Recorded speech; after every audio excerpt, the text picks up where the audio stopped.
I just want to share one of my many stories, and I thought that this would be great because as we are embarking upon everybody say the holiday season, but I still say Christmas because this is how I was brought up to speak it. So, I don't know about you, but I remember.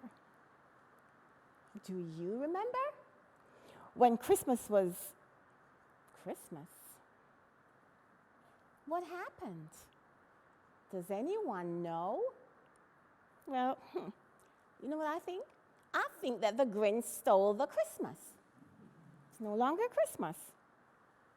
It's just not the same anymore.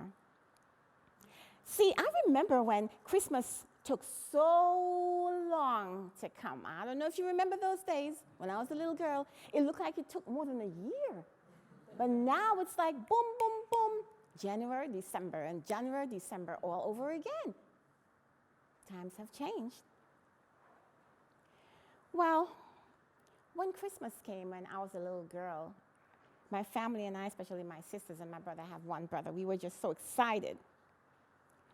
There was something definitely different about that day, as far as I can remember.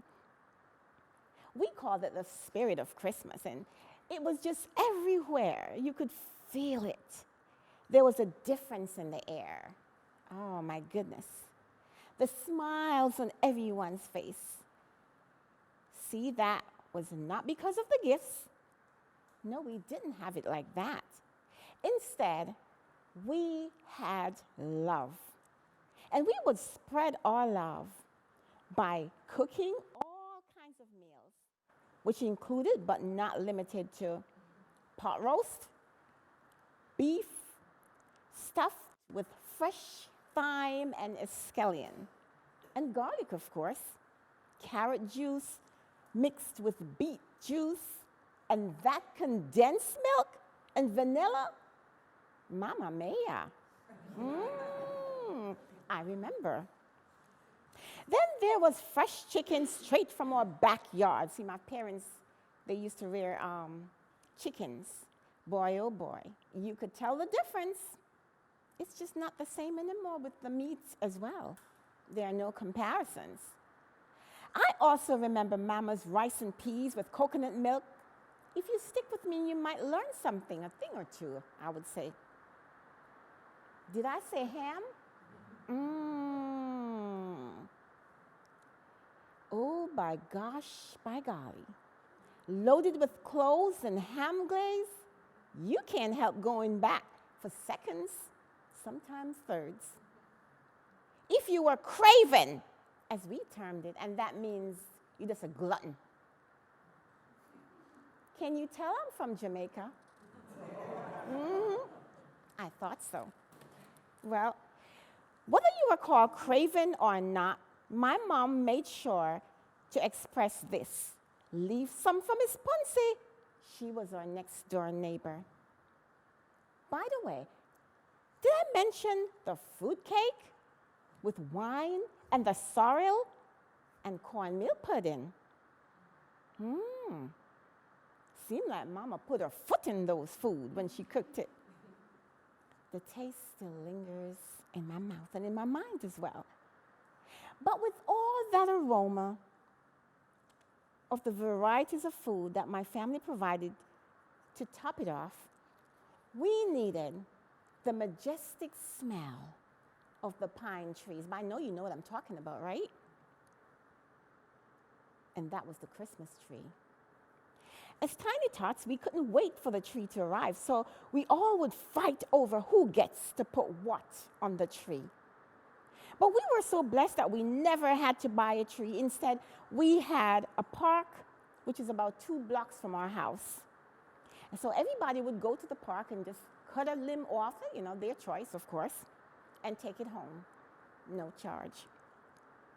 And so my strong dad would joyfully ride his bicycle to get to the park.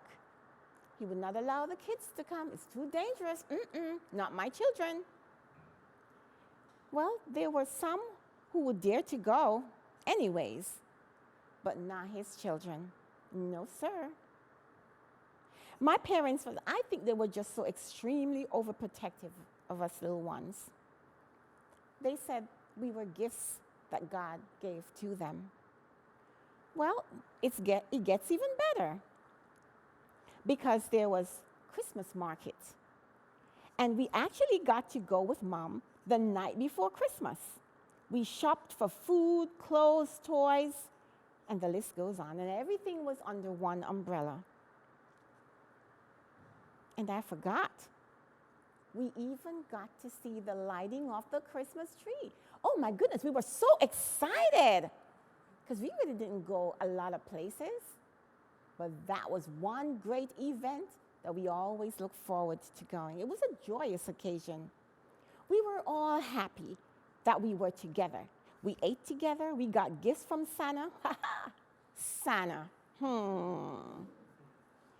Can you imagine when we got older and discovered that Santa was actually our parents? It doesn't matter anyways. In the interim, we laughed about it and we moved on. Those were the happiest days of my life. As I look back, I wouldn't change a thing. Christmas today is all about giving and receiving of gifts. And most of the time, people are really not grateful for what you give to them. They murmur, they complain. Some of them set it aside, they hiss their teeth. What did she give me? What did he give me? Instead of being grateful. Because we forget, people that live in other countries do not have this luxury.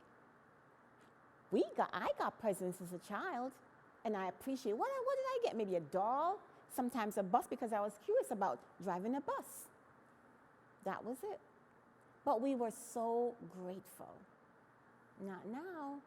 I'm not saying everybody, but for most people. Because sometimes I hear stories, it's like, goodness, these people need to go to another country where they will appreciate life better. We are so spoiled in this country.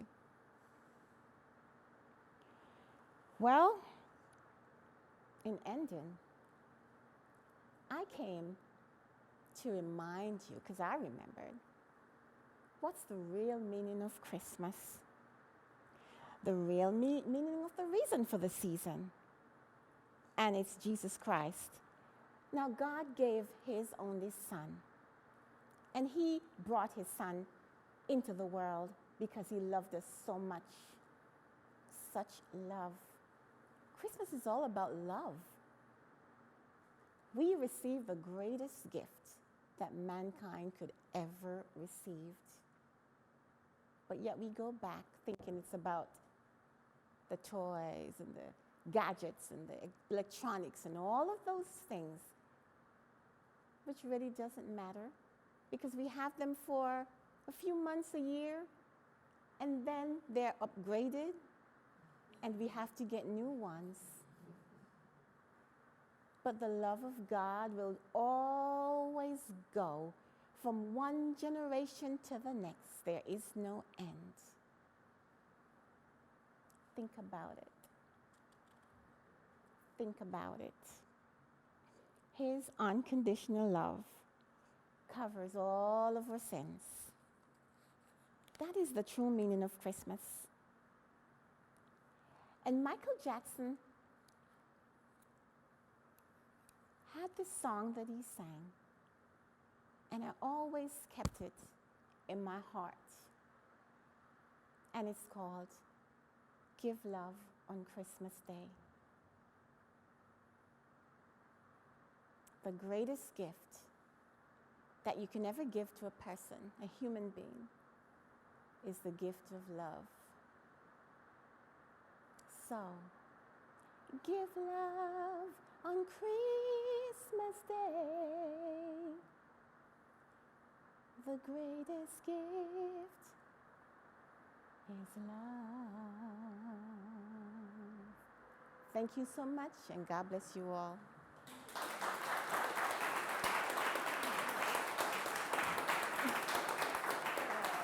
Coming off of this chair. Some questions? Yes, I'm open for questions. Yes. Great. Marjorie will take some questions about her Christmas story. Is there anything you want to know more about? I guess I said it all, huh? Yes.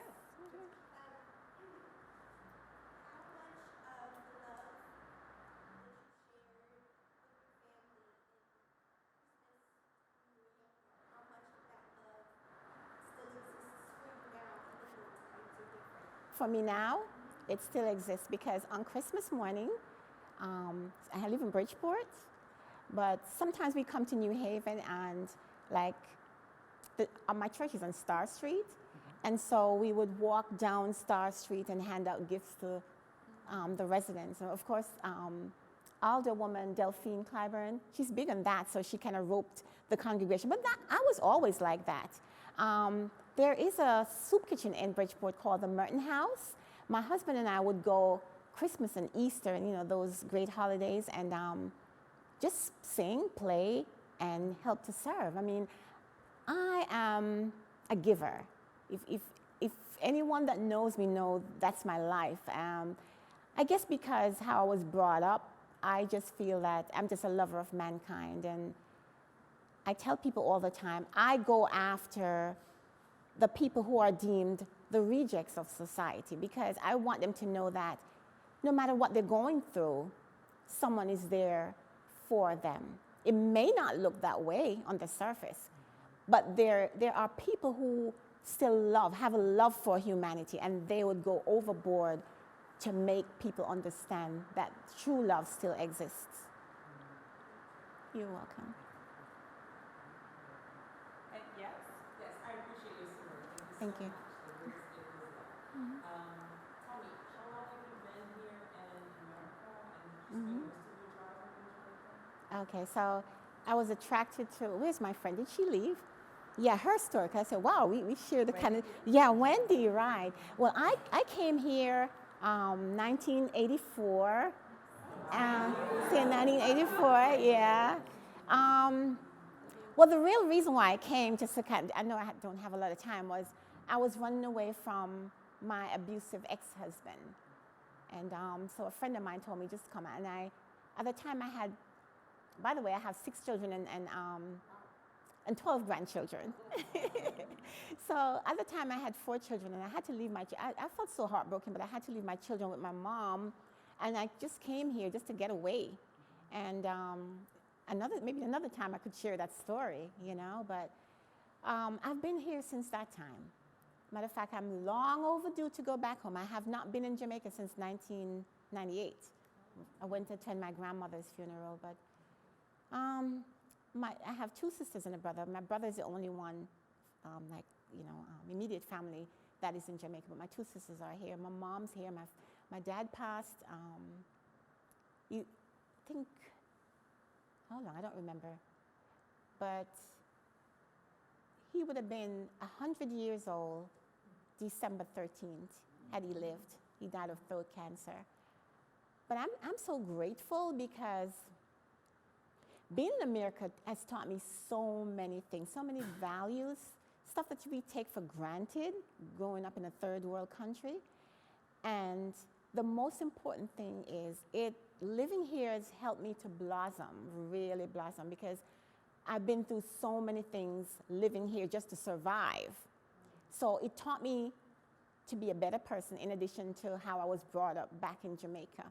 And so there goes the love again. I try to show love because I understand what it is to be on the other side of the fence. Thank you. Mm-hmm. So I missed when you said you came in 84. Did you come to some family here? I came to a friend in New York, sleeping on her floor because I just was in hiding from this man. So, yeah. So I'm so happy to be alive. That's the first thing, because when I actually left, I took a knife and I said, if you hit me one more time, I am going to kill you. So I thought at that point, I needed to draw the line and just get away, you know? So that's why I'm here. And I turned it around because in 2009, I was the program coordinator for one of the Dress for Success in the state, the one in Fairfield at the time. And And for my board members, saw my passion for women who have been in abusive situations.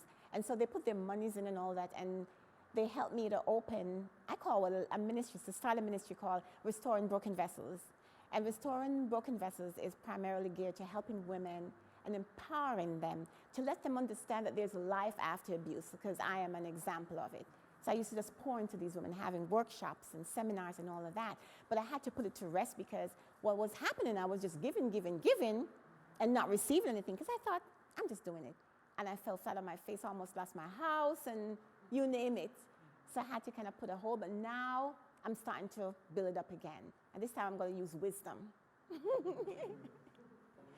So thank you so much for hearing me, and I'm so happy to be here. And Merry Christmas to all of you when it comes, and a Happy New Year. Thank you. Thank you so much.